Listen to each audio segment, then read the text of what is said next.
Good morning, everyone. We're so glad you're back with us for another episode of Writers Chat. This is our Tuesday right after Thanksgiving. So we're just glad to have everybody with us today and hope you had a wonderful holiday. My name is Johnny Alexander. I'm joined today by my co-hosts, Melissa Stroh, Brandy Bro, and Norma Poor. And our very special guest is Tracy Crump, a really good friend of mine who I just adore. And we're so glad to have her with us. And she's going to be talking about critique, give, and take. So first, let me introduce you to Tracy. Tracy Crump dispenses hope in her award-winning book, Health, Healing, and Wholeness, Devotions of Hope in the Midst of Illness, based on her nursing and caregiving experiences. Her writing has appeared in diverse publications, including Woman's World, Focus on the Family, Ideals, Upper Room, and Guidepost books. But she is best known for contributing 25 stories to Chicken Soup for the Soul. She teaches workshops on writing for the series, and her popular newsletter includes story callouts. She recently started a blog for caregivers, our unsung heroes, but her most important job is grandma to 5 completely unspoiled grandchildren.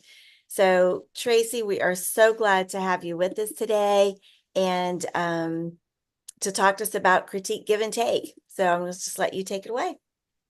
Thank you, Johnny. I always love being with your group. It's such a sweet, sweet group. Well, we are going to talk about critique, which I think is one of the most important things you can do to help propel your career. A lot of times we can think of critique as like a rose. We see the beauty in it, but we may be a little leery of the thorns.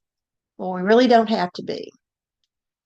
For a while, when I first started writing, the only feedback I got was my husband's, "Oh, this is so good, honey," which is not very helpful, but the man wanted to live a few more years, so I was glad he did that. But the first time I really received real critique was at the first conference I went to. That was the Florida Christian Writers Conference. We were allowed to submit 4 chapters or 4 articles, whatever we were working on, and have them get feedback from industry professionals. Well, 3 of the critiques that I received were not really very helpful. But one author went into great detail. He said things like, "Don't double space after periods." Well, I didn't know that. We were taught in typing class to double space. He also slashed about the first 2.5 pages of my chapter, called it backstory. I'd never heard of backstory. He made other comments, but at the end, he said, "This is an important story and needs to be told."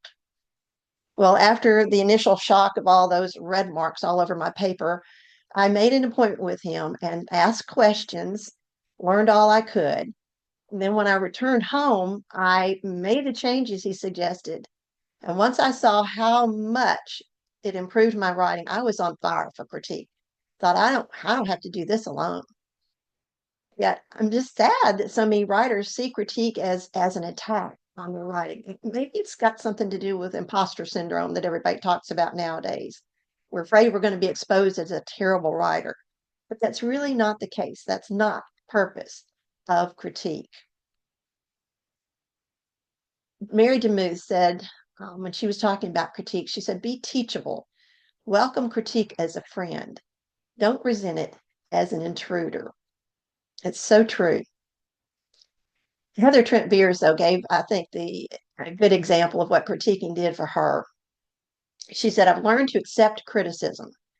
Not doing so, just isolating yourself, is like taking the stairs rather than the elevator to reach the top floor. You spend a lot of time trudging up, while with the expertise of other writers, you get to the top a lot faster." We want to improve our writing, and we can do it a lot faster with critique. Proverbs 9:9 says, "Give instructions to a wise man, and he will yet be yet wiser. He's a just man, and he will increase in learning." And so that's kind of what we want to do with critique. And I thought it was kind of interesting about Heather's quote that she called it criticism. And I used to think, well, criticism and critique, those are 2 totally different things. But when you look it up in Webster's dictionary, really doesn't the definition doesn't make much distinction between criticism and critique. A lot of it is in how we take it. A lot of times we become too close to our own work and we can't see it objectively. So we need a fresh view, and that's what we can get with critique. I think the most succinct reason for seeking critique came from one of my former critique members of my online group. She said, a critique shows us how our writing looks to the reader. Sometimes we're not aware of how our words sound to others. We know what we meant, but sometimes that's not what comes across on the page. So, really, getting critique is our first chance to get an audience's reaction in a safe atmosphere because these are other writers who just want us to improve. But unfortunately, I'm surprised by how many writers ask for critique when what they really want is affirmation, and they're not the same. So, we need encouragement, and hopefully, every critique will give us encouragement, but it's not the same as just getting affirmation. So I urge you, don't set yourself up for a fall just looking for praise. If that's all you want, you can send your piece to my husband and he'll say, oh, that's so good, honey. But if you want to make a giant leap in your writing, ask for real critique. So now let's get into the meat of what it really means to both give and receive critique. Matthew 7:12 says, so in everything, do to others what you would have them do to you. For this sums up the law and the prophets. That, of course, is the golden rule, but I think there's a golden rule for critiquing too, and that is critique unto others as you would have them critique unto you. It's it's kind of a balancing act between giving a writer helpful feedback and encouraging him at the same time. I like what David Fesden said one time. He said, avoid either judgmental negativity or Pollyanna positivity. You need kind of a balance of both. One time I was giving this workshop at a writers conference. I think it was one in Kentucky. And one of the attendees said something that I think really applied to critique. So he was talking about a motto that 12-step organizations use. And she said, it's honesty without compassion is cruelty. Honesty without compassion is cruelty. So we always want to be honest in our critiques. Otherwise, we're not going to help the other writer improve. But we need to do it with compassion. And one way we can do that is to remember that the critique is always of the writing, not the writer. Um, we need to be sure that we are concentrating on what they've said and not take it any further than that.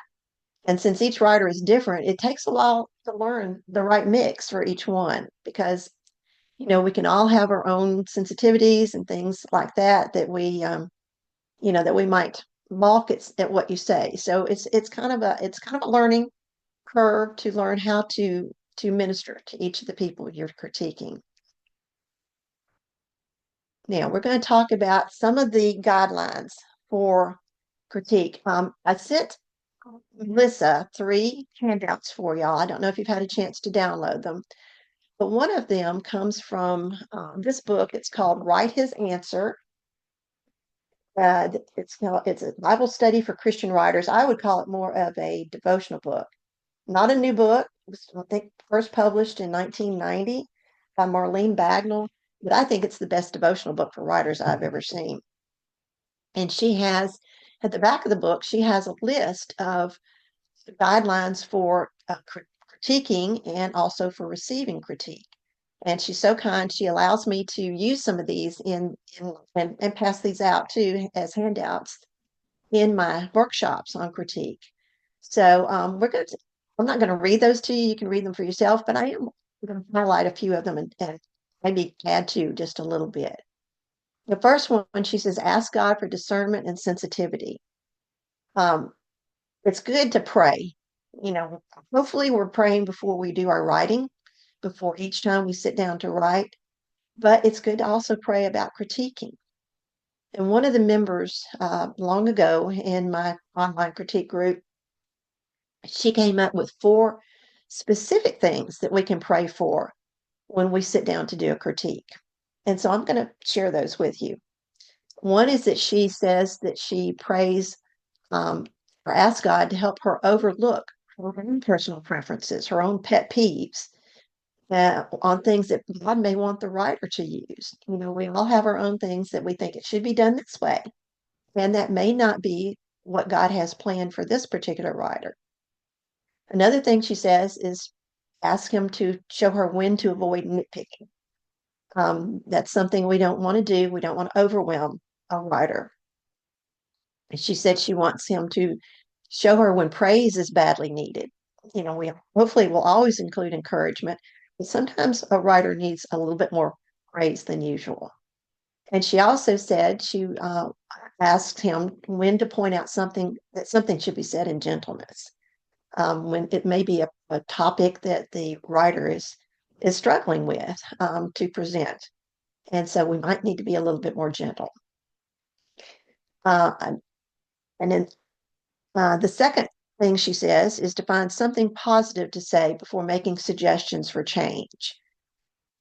Sometimes that's harder with some writers than with others, or some pieces than with others. But we can always find something, even if it's, oh, I like that title. That is a humdinger of a title. Or you can point out things throughout. You can say, this was really funny, really had me laughing here. That was a good point. Or I like this character. You really developed this character well. And you're not going to say something on every page or every paragraph. You're not going to say something positive, but just two or three things throughout will help. And sometimes I get in a hurry and I tend to focus on the negative and I neglect saying anything positive. So I've kind of gotten into a routine. Well, I go back and make sure I've said at least made two or three positive comments throughout to make sure that I am giving them some positive feedback. And I want to read you something too from another little devotional book for writers. This was a series that came out several years ago, and this one's called Writers to Go. And it was written by a friend of mine, Leanne Campbell. She has since passed away, but she was in my writers group we were in the same writers group for many years. And she said this, she had a chapter she called Heed Correction, and it was basically about taking critique. And she said this, she said, just a few words of sincere affirmation let the author know you found something of value in the manuscript. Kind words put us in the frame of mind to listen to any negative feedback that might be forthcoming. And I thought that was a very good point, that we want to put them in the frame of mind to listen to a critique and take it in with good attitude. Another comment or another suggestion that Marlene Magnus makes is to respect one another's theology. Even if we're in a Christian group, and we're not always going to be in a Christian critique group. There are a lot of critique groups out there. But even when we're in a Christian one, we're not necessarily going to be all the same denomination. Our beliefs may not be exactly the same. Um, but so we don't need to debate theology. We don't need to get into an argument. Religion and politics are the two hottest topics. So we need to be careful there. However, I do want to give a little caveat that, in my opinion, if you see that someone is deviating greatly from scripture, that it might be good to gently question that. We can all get kind of caught up in what we want to say and not realize that we are not actually using scripture appropriately. So it never hurts, I think, to just say, is this what you meant? I didn't understand this passage to mean exactly this. I thought it meant this. And just gently question, just so that they'll take a second look at it, because it could be that they didn't really mean say what they said in their piece. So that's my opinion, but I think it's a good thing to do. Now, also, she talking about Marlene, says to use a checklist, when you go through manuscripts. I don't necessarily do this, but I have provided as one of your handouts a checklist that I put together a few years ago when I led 2 National League of American Penwomen contests. These were checklists that we gave to the judges. We had a nonfiction category, fiction category, and poetry category. And these were the checklists that they went by when they judged the pieces. So I gathered this from a number of different sources. So I thought maybe this would be a little bit helpful to you, that you could go through and kind of see some of the things that you can watch for when you do critique someone else's work. And finally, the last one I'm going to talk about as far as her guidelines for critiquers is, as much as possible, give equal time to all who have manuscripts to read. And that's really probably applies more to in-face, person-to-person critique groups, not so much for online, but for in-person. And it's really more for the up to the moderator to do that. But I just wanted to mention it because we want to be careful that we are not monopolizing the time, everyone else's time, because we can get excited about getting feedback, and we have to be careful about doing that. We're going to talk about that a little bit more in a minute, but I just wanted to point that one out. Oops.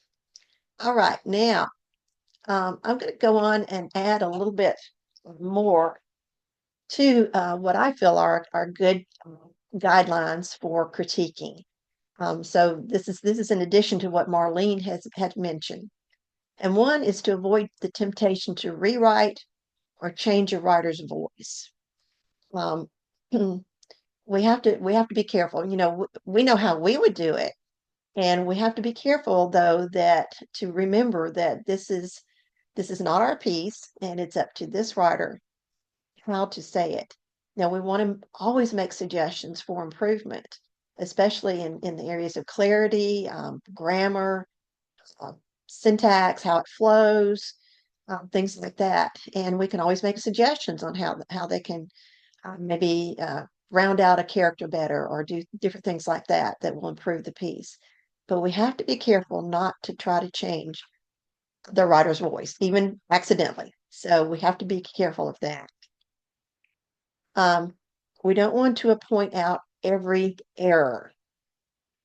Now, that's when we remember that 12-step motto: honesty without compassion is cruelty.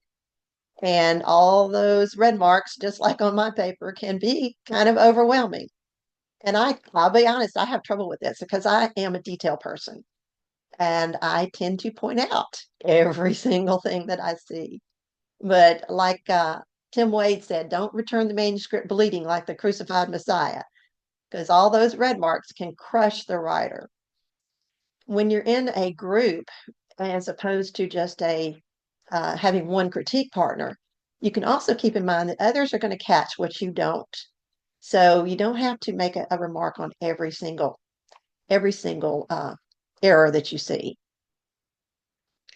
Also, but I do say, do point out any stray or missing words, because those are very hard to catch in your own writing. One time I read, it was just a little short book that a friend of mine put together, and I said, would you like me to make some comments? And she said, yeah. And so there were two or three, among other things, there were two or three places where she either had the same word twice or she had left out a word altogether. She said, thank you so much. She said, I read that 1,000 times. She said, and I never saw that. She said, my eyes just skipped over it. So something like that, even if you see several in one piece that you're critiquing, I think it's good to point those out because it is hard to see them. Also, as I kind of mentioned before, do make suggestions and give examples. I like to sometimes make suggestions for another word to use, a stronger word, or especially a stronger verb, excuse me, that they might think about using. Or, sometimes you can suggest another title that may have been just the title or just the word that they were looking for and just couldn't come up with. And plus, when you make comments, your comments may spark other ideas. I know there was one woman in our group, she used to say, let's up the ante. She said, why don't you have this character do this or do that? And the writer may not have used her exact suggestions, but it may have sparked them to start thinking in a different direction. And at the end, one of our rules in our online group is at the end, um, not only do we make comments throughout, but we want to give further praise and then kind of some overall suggestions. And since I'm one of these that I can't see the forest for the trees, that's a little harder for me, but I think I'm getting better at it. But that's one thing that is really good. And I remember one time I had written an article for a major magazine, and one of the guys in our critique group suggested that at this one spot I was had 3 points under one major point, and he said, "Why don't you make that into an acrostic?" And he suggested, he said, like this letter you can make it at this, and the next letter this, and the third letter this. And so it was so helpful. It just vitalized that article. So I was so grateful that he made that suggestion. It's just something I would never have thought of. So that's the kind of thing that you can do and help others maybe think of their piece in a different way. Now, I also suggest that you read the critiques of the other members in your group. Now, the hard and fast rule in our group is that you do not read other people's critiques of a certain piece, a certain submission, until you have critiqued it yourself, because their opinions can jade your opinion. And so we want everybody's point of view from their point of view, not a group thing. We want individual points of view on a piece. So I think it's good though after you critique a piece to read it yourself, because a lot of times you'll see comments on things that you missed, and so that helps you in your own writing. One of the goals of getting critiqued is to become your own best editor, and you can learn so much from everyone else's critiques. When you see something you've missed, or you might learn new techniques. When I started writing, and even now, I'm mainly a nonfiction writer, and I didn't know anything about fiction. But I have learned so much from seeing the comments fiction writers have made on fiction submissions, and it's been an eye-opening experience for me just to learn so much about fiction writing. And I feel like I can even contribute to other people's submissions, fiction submissions, because I have learned that through critiquing. All right, so those are my major suggestions for giving critique. Now we're going to talk about accepting critique. Anne Mulligan said, I never had a problem accepting the hard critiques. The difference was, while they were hard, I never saw them as harsh. It's all a matter of point of view. I wanted to learn. I read those critiques from the point of view of being taught, not attacked. And that is the perfect attitude to have, because many times it's our attitudes that make the difference when we're receiving critique.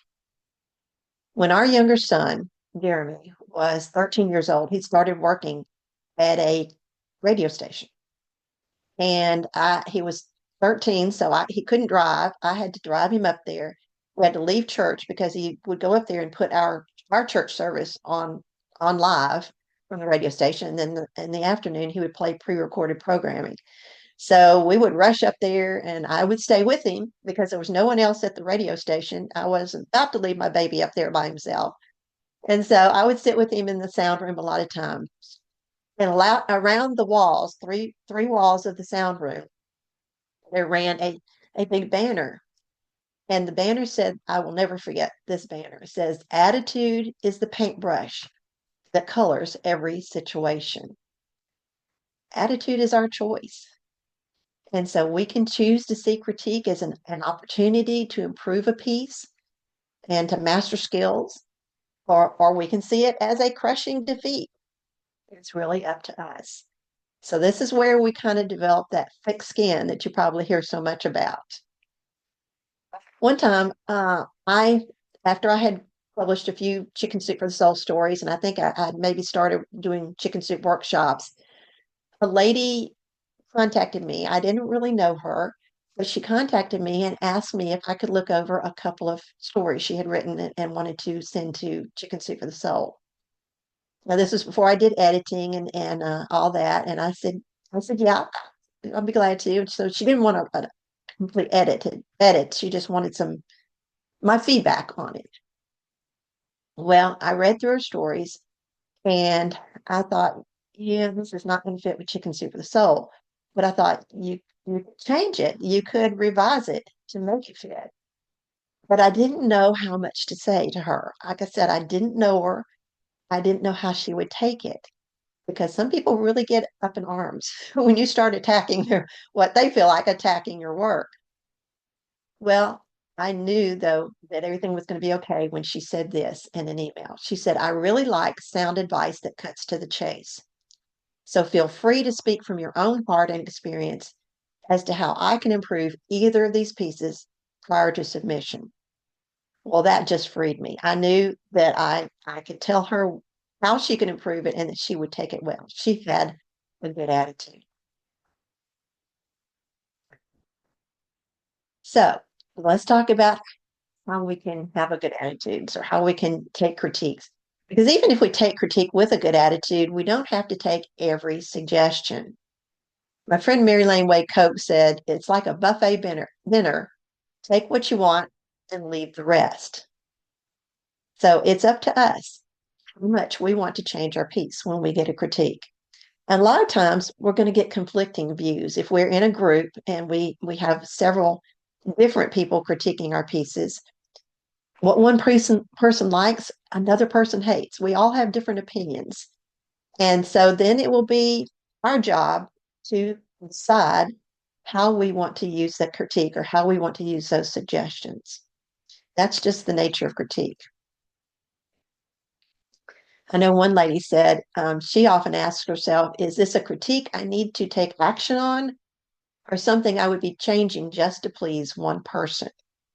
And that's a good thought. That's a good thing to keep in mind. But I do want to say this, pay attention if more than one person flags something as a problem area.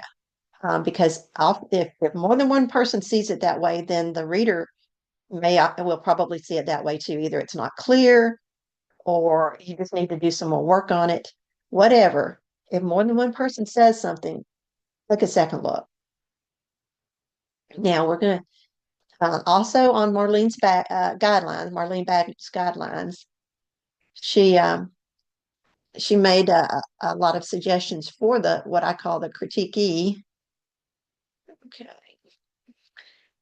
But and you can read those, but I'm going to point out one, which she again says to pray about the suggestions. Good point, because we want God's wisdom in how to change or whether to change our piece, our writing, our chapter, or whatever. And the lady who made the suggestions on specific things we could pray before critiquing, she had 4 suggestions on what to pray about when we receive a critique. And she said, or even before we open it, she said before she even opened a critique, she would pray these things, that God would give her a teachable spirit, that God would help her know what responses to take to heart and what responses to consider discarding, and that she would not feel the need to rebut or defend every objection sent to her. Now, I'll stop here and say that is another hard and fast rule in our online group is that we are not allowed to defend our writing. All we can do is thank the person, and that's something we are required to do. That we thank the person for their time in giving us a critique, but we're not to defend or rebut it. It's not something to argue about. It's up to us whether we want to accept the suggestions or not. And then the final thing that this member said she prays about is that she would accept praise in genuine humility. Hopefully, we will receive praise in every one of the critiques we receive, but we need to be sure to stay humble and we don't let it go to our heads. Now, I also want to talk about the what I call critique responsibilities, um, because I think we are responsible to make best use of the critiques because the people who submitted these critiques have used their time, spent their time to give us these suggestions. So I think the first one, though, before we even or as we submit a piece for critique, is to give minimal instructions. We will usually send a critique and then we'll send a little bit in the accompanying email that kind of tells a little bit about the piece or what we need help with, whatever. And a lot of times people can get into the habit, and this may be more in in-person groups, that you try to give the whole history on the story. You don't want to do that. Just resist the urge to give the whole history. Don't explain your piece because you can't go back and explain it to the reader once it's published. So the piece needs to stand on its own. If the critique group doesn't understand it, neither will your readers. And I think that applies to even after you get the critique. I had to let one member know real quick that if he had to come back and explain it to us, it wasn't clear in the first place. And that meant he didn't do the job. If a reader doesn't understand something, if it's not clear, then that's on the writer's back. That's the writer's responsibility. But I do think there are some details that you can give that will help your group when you submit a piece. For one thing, is it a final draft or a first draft? And that will let them know, do they need to give a detailed critique because you're about to submit it to an editor, to a magazine or a publisher, or is it something you just need to give general feedback on because it may be changed 100 times before you get to the final draft?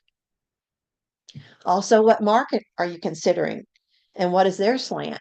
I always like to know that when I sit down to do a critique because it makes a difference in how you read it and how you look at it.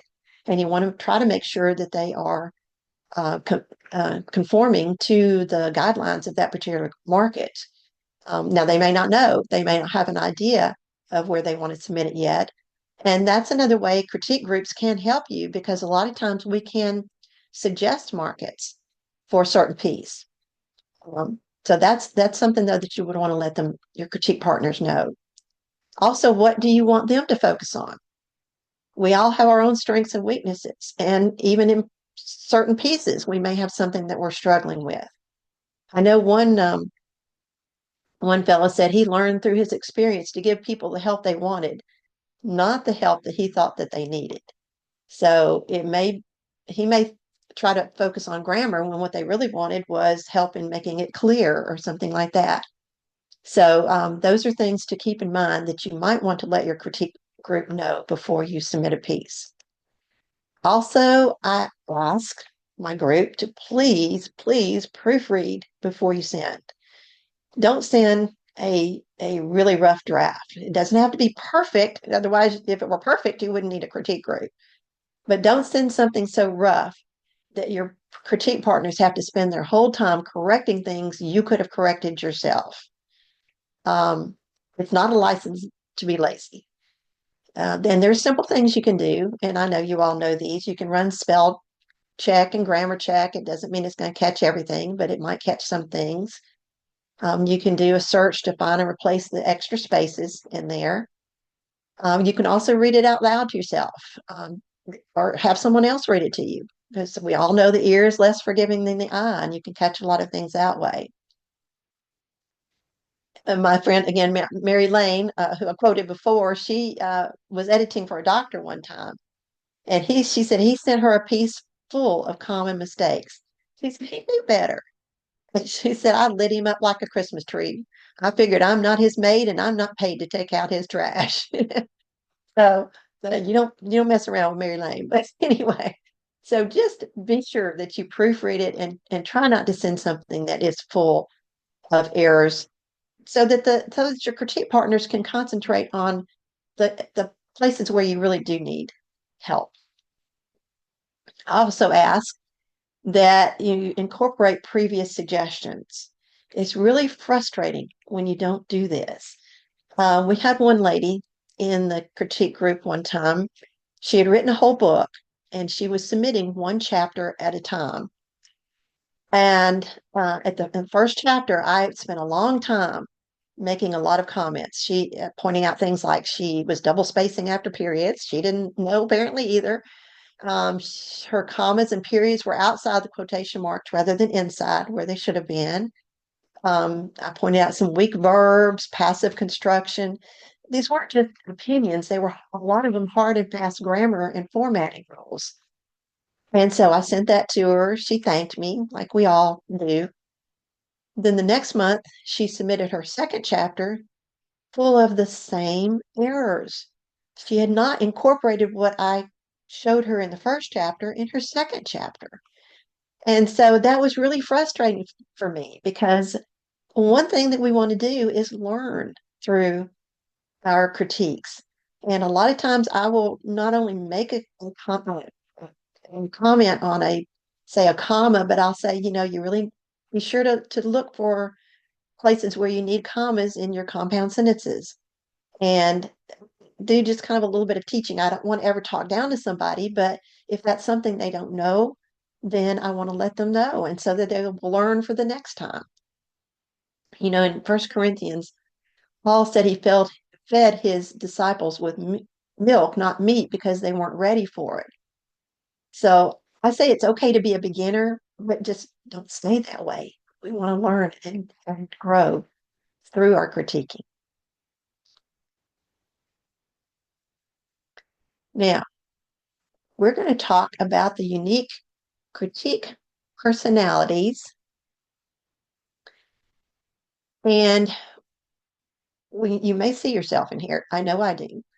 We all have our own quirks and our own pet peeves, but we need to guard against overdoing our criticism of those particular things, especially in our critiques. So remember, there's good and bad in each of these. And like I say, we may be a combination or we may focus in on one particular one that we see where we see ourselves. First one is Cora the comma queen, and that is me. I told you before, I am a detail person, and I do tend to point out every punctuation error. But I try to point something out just once and then tell the writer to watch for similar errors. And just like I said with the commas in compound sentences. And two, if we do too much for the other writers all the time, then they're not going to learn or they're not going to maybe be as careful as they would if we were kind of forcing them to watch for these things.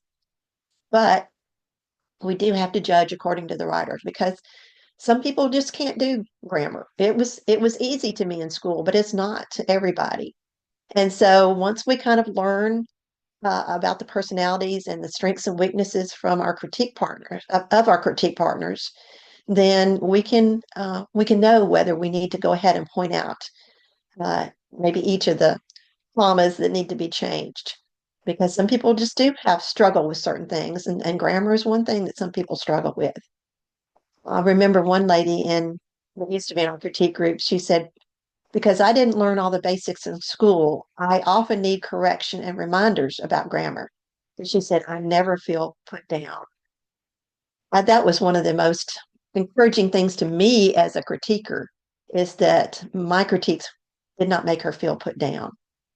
And just because she couldn't do grammar didn't mean she wasn't a good writer or didn't have something important to say. It just meant she needed help in that area. So the main thing to remember is if we focus on one thing to the exclusion of all else, we may miss some major flaws and fail to give a good critique. Just like me, like I said, I can't see the forest for the trees. So I have to kind of make myself step back and see the overall picture so that I can give a good, well-rounded critique. Now, the second unique critique personality is the Eagle Eye Annie.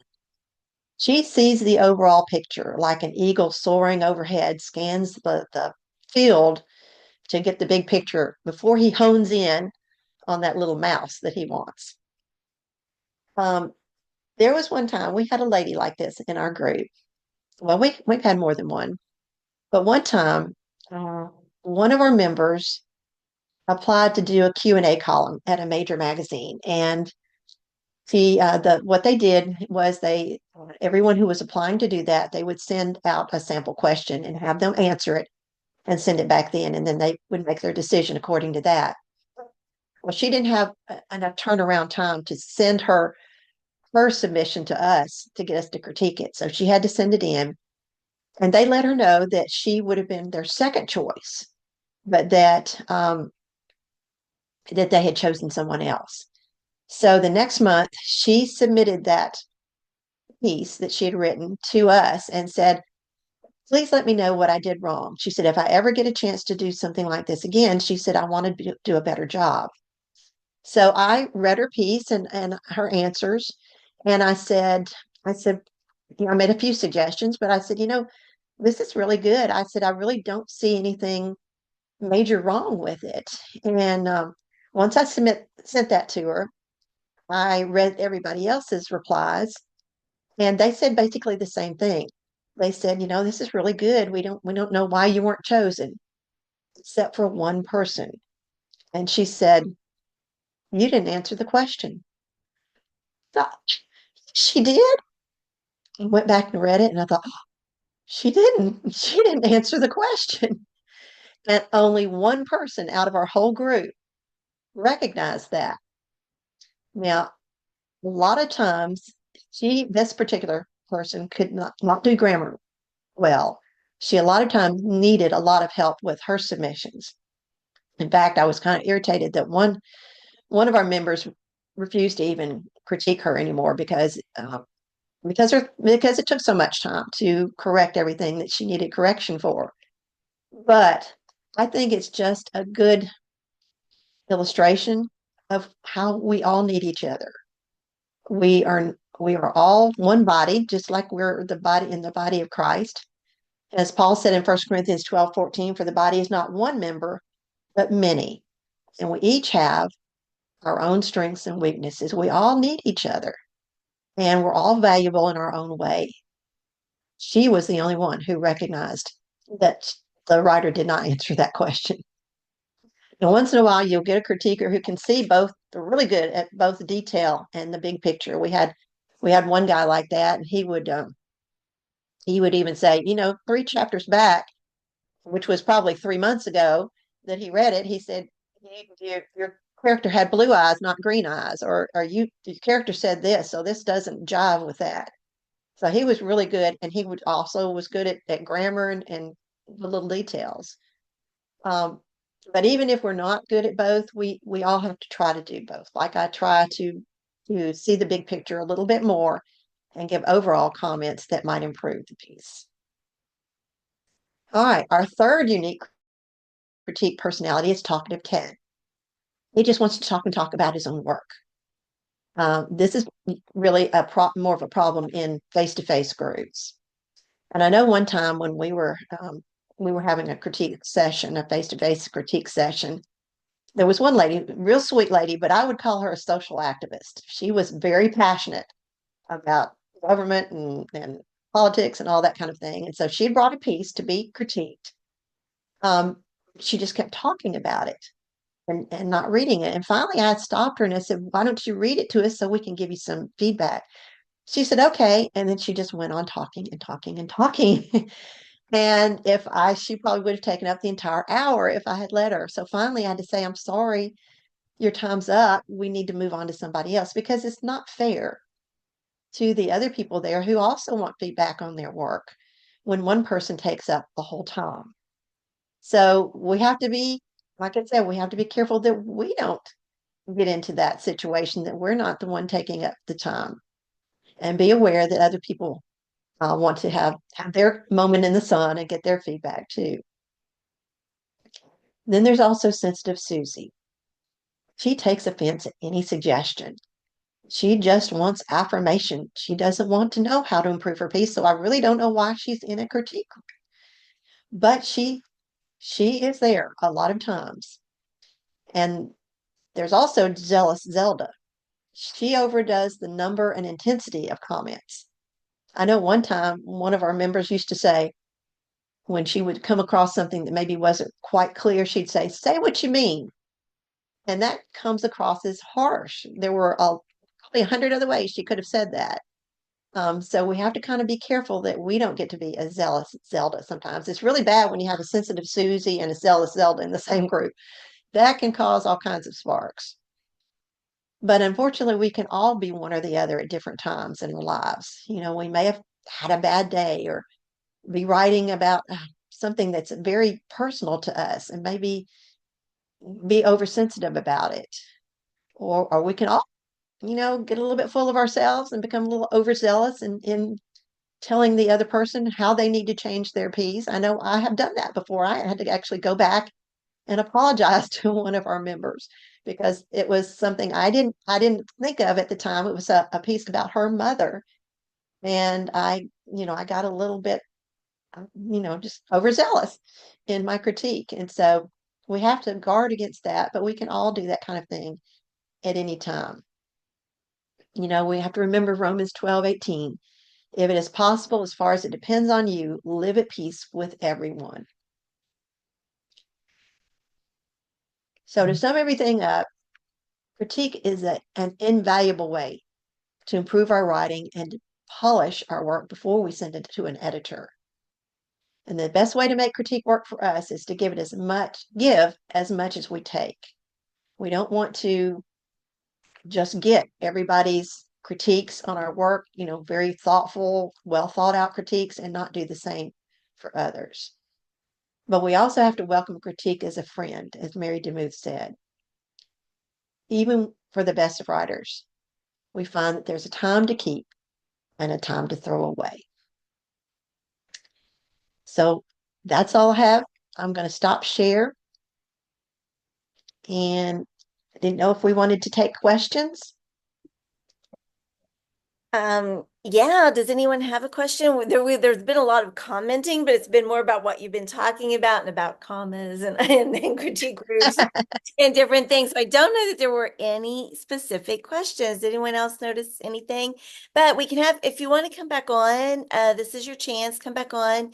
And if you have a question, you can ask it then or comment. That would be really cool. So if you're in Writers Chat jail, let us know and we'll get you back out again. Such great, great, great information. Thank you so much, Tracy. Well, thank you again for having me. I love this group. Yeah, this was fun. This kind of came about because Tracy sent me some what I don't know a few different ideas for the Mid-South Christian Writers Conference, and we were having a hard time choosing which one we wanted her to do between two different ones.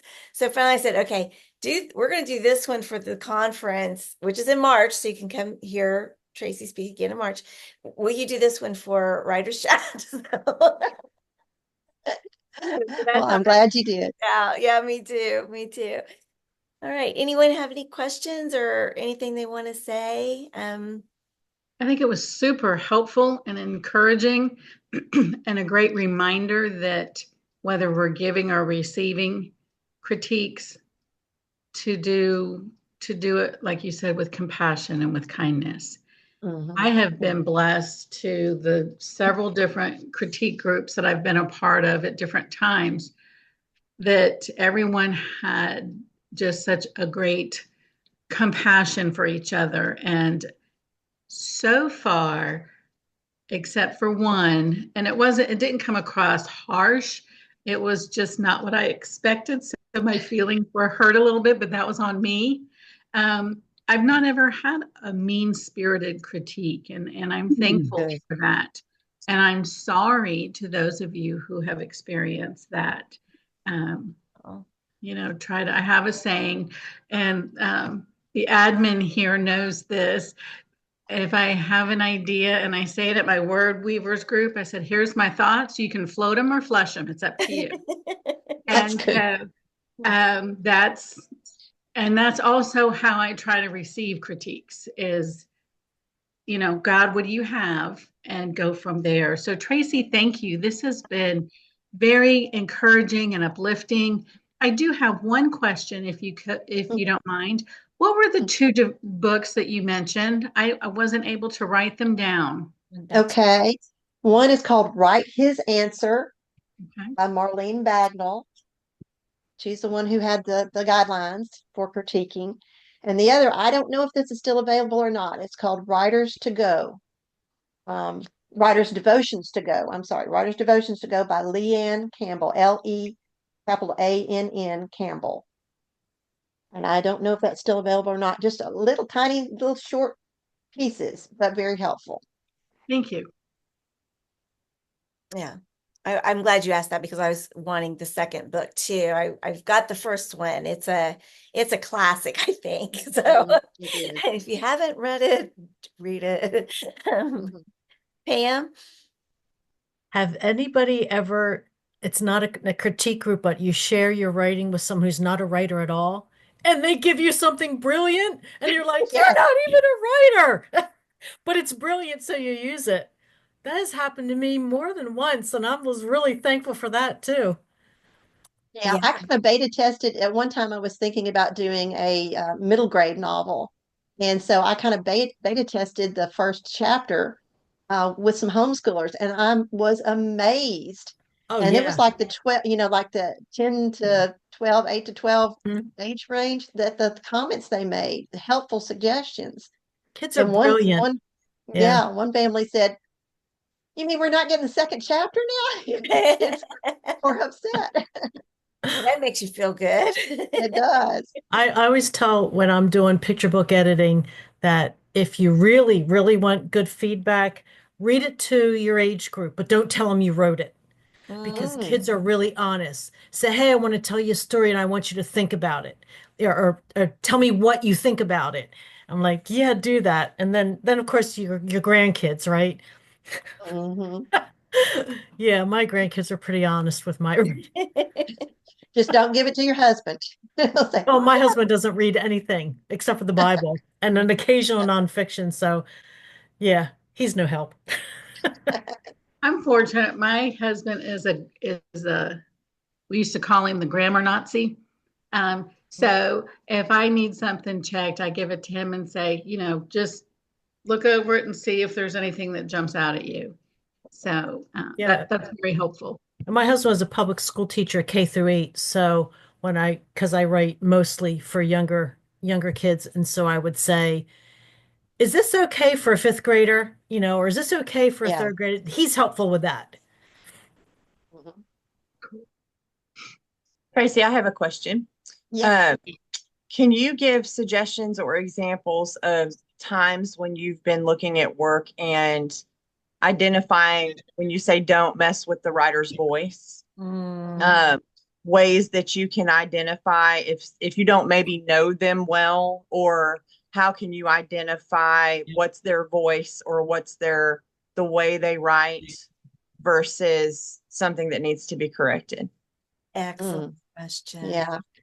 Well, Shannon, if you don't know them well and haven't read their previous writing, it is hard to do because you have to kind of get a feel for their voice. But I know one writer, actually, this was an editing experience that I had. She had written a devotional book, and I read, some of the chapters of it, and I felt like it was very stiff. Mhm. And I felt like she could loosen up a little bit and make it more readable and more relatable to the reader. And so I had to kind of step lightly, but she was paying me to edit, so I figured she wanted the best feedback she could get. And so I just had to kind of suggest that maybe she could be just a little bit more casual, pointed out maybe a couple of areas where she could kind of loosen up just a little bit. But yes, you're right. It is hard. And until you know what the writer's voice is, it's hard to know whether you're messing with the writer's voice. So it's probably better to back off rather than to go full steam in that case. That was good. I worry about that too when I'm editing. And I did put in the comment, I don't do line editing anymore because the rules my brain is no longer working like that. It used to, it just doesn't anymore. But I do love to do developmental edit for fiction. I love doing that. But that is one of those hard things is the voice, because some people do have a very distinct voice, which means they are breaking rules. And you want to be able to respect that it works in that situation, or for someone else it might not, that same kind of breaking of the rules. So it can be a very tricky thing. True. Yeah, like Valerie Ray, she writes like a little devotional piece for my newsletter every month, and she has a poet's heart. I don't. Mhm. So when I kind of edit her pieces, I have to still, I want them to, the grammar to be good and the punctuation to be good, but I Sure. have to be careful not to mess with that because I want it to be clear too. And I've had time to go back to her a few times, but I don't want to mess with her poet's heart because it's Yes. beautiful. Yeah. Tracy, Well. I have a question, if I may ask another. Mhm. A friend of mine, I was in a critique group for a little bit, and I was helping with some like tightening up some passage, some paragraphs and things. And a gal there told me that I was shouldn't do that because that's changing the writer's voice. Can you help us distinguish between helping to tighten something and changing, you Mhm. know, her? Can you answer Yeah. her comment for me? Is what I'm trying to say. Well, yeah, I often do that too, Norm. I think that when we tighten our writing, it is much crisper and clearer and better writing overall. And it may just be that this particular writer didn't understand that when she said that. I can't see that as as messing with her voice because, we can get to go on and on and on. Some writers can go on and on and on, and they're going to lose their readers when they do that. So it may just be a case of you're going to have to say, I really think this needs to be tightened just to make it more readable and let her do with it what she will. Thank you. We can always give suggestions and then just say, here's an example for how you could do it, but Mhm. then do it in your own words. All right. Can Exactly. I give Tracy some credit for a minute? She on that particular topic, she's done looked at some of my stuff before for editing, and she actually did it and didn't realize that she did. But I'm a very flowery sentence kind of girl, and I have a lot of words and the things I write. But she actually kept addressing my passive voice, Mm. and I realized when I stopped doing that, that tightened the writing. And Yes. so she didn't have to say, you need to tighten your writing. You've got a lot of words, sister. She literally just said, watch your passive voice because that started removing a lot of pieces of the sentences. Yeah. So she didn't even know she did that. But thank you, Tracy. That's Thank you, really, Shannon. that's a very good point, Shannon, because you're right. I mean, a unique writer's voice is probably not going to be passive. It's still going to be an active voice. Otherwise, no one's going to want to read it. Sophie. Sophie is Colonel Potter's I horse. know, and you told me that, and I think of that every time I start to say your name, but I still said it anyway because that's what I was thinking. I also age myself and everybody else who gets that reference. Anyway, Yeah. um, speaking from the viewpoint of an acquisitions editor, I mean, I edit for Havoc, which is small, short form fiction. Um, but when we have a contest, and when we're looking at the stories, if it's down to a choice between two stories we really like, if one looks like it's going to take less work for us to edit, we will go with that. If and we're not looking for perfection, but we're trying to put out a good product. We have to do 4 stories a month or 5. And we have a small volunteer team. So we're going to go with and also trying to reward the person who has put the most effort in or whose story will be strengthened. We love it when new writers jump on, and some of them get on in right away, and some of them we give them feedback so that they can improve. And we love seeing someone who's willing to do the work and consider what we're asking them to do. The other thing is that story you had about answering the question. Respond to the prompt. Don't expect, I mean, there's been some Mhm. great stories, but they haven't even addressed the prompt, or another story does a better job of responding and incorporating the prompts. And even if it's not as well written, they've done that job better, and we can work with them to polish it up too. So those are things to keep in mind when you are submitting. I think that sometimes our pride gets hurt when we're supposed to change our words for a requirement, but look at it from the other hand. Yeah, are we supposed to change our expectations because you don't feel like working within these boundaries? Good So, point. Yeah. and I submit, think guys. Always submit. Don't just start to write something that's not going to give it a shot. The worst yeah. thing that can happen is you won't get accepted, but sometimes that's not true. Mhm. And the Same thing last thing for, an editor, oh, I was gonna say same thing for chicken soup, right, Tracy? yeah, Submit, exactly. submit. Yeah, and you have to stick to the theme of the book and Right. follow their guidelines. Otherwise, they receive thousands of submissions. So they're not going to choose your story if you don't do that. And one thing I was going to say, Sophie, is the last thing an editor wants to hear is God gave me these words and you can't change them. Never ever say that. I think all of you Never. here know that. So it's like That pretty makes God a important. real bad writer. Yeah, it can. So no, that's a big no. Never tell an agent or editor that or publisher. No, no. And I like what I think Pam put in the chat, follow the guidelines. Read guidelines. Most of you know I'm the managing editor for the Almost an Author blog that Kyle Young has. And the amount of people that don't follow, that's not joking. Just saying. It's super easy, super easy. And I've actually emailed back, I'm sorry you didn't follow the guidelines after, repeated, this is what I need from you. So you probably need to find somebody else that will be a better fit than us. It's And I amazing always to try to me. be nice, but Yeah. It's amazing to me that people don't, and that just people don't follow my guidelines. And I'm a freelancer and I only do picture books, right? But when Kim and I do the picture book mentoring classes, we have guidelines. Almost nobody follows them. And then I address it in the workshop.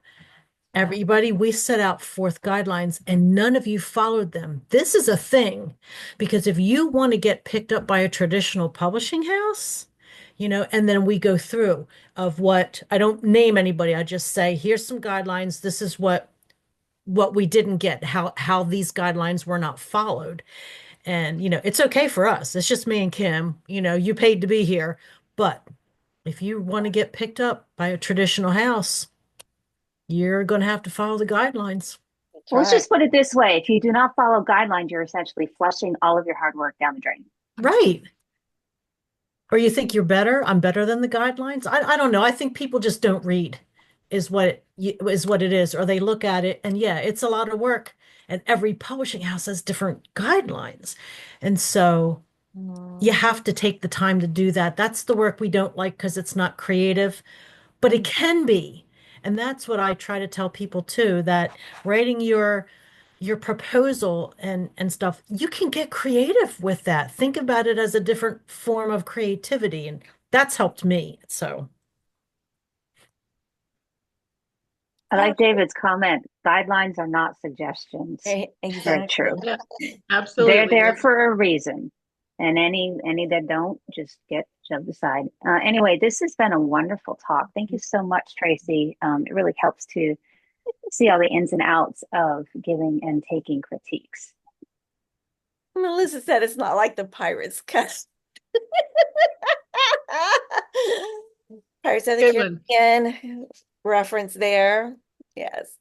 All right. Well, thanks everybody for being here. Tracy, thank you. This is very, very educational and helpful. And I hope you will all just be great critique partners and critiquing and critiquers, but both sides of that, both sides of that. Next week, we're going to do another writer's journey, but it's going to be a quartet. It's going to be Melissa and Brandy and Norma and me. And so they're just going to be short. We're not going to keep you here 4 hours. We're still just an hour. And we're just going to talk about our own writer's journeys, just in brief, obviously, because we've got about 10 minutes each. So, but we invite you to come for that and just it'll be a lot of fun. So we'll see you next Tuesday. If you're watching the replay, we thank you for doing that. We do ask that you feel free to join us any Tuesday morning at 11 o'clock Eastern, 10 o'clock Central. And you can go around the globe to find your own time zone. And we just would love to have you. Or you can also, and you can also check out all of our videos, over 300 now, on our YouTube channel. We're a playlist, Writers Chat playlist on the Serious Writer YouTube channel. And you can find all of those on our Writers Chat Facebook page. And you can also join us in our Writers Chat Facebook group. So opportunities there. So until next week, everybody, have fun writing. Everybody here, stay for the after party.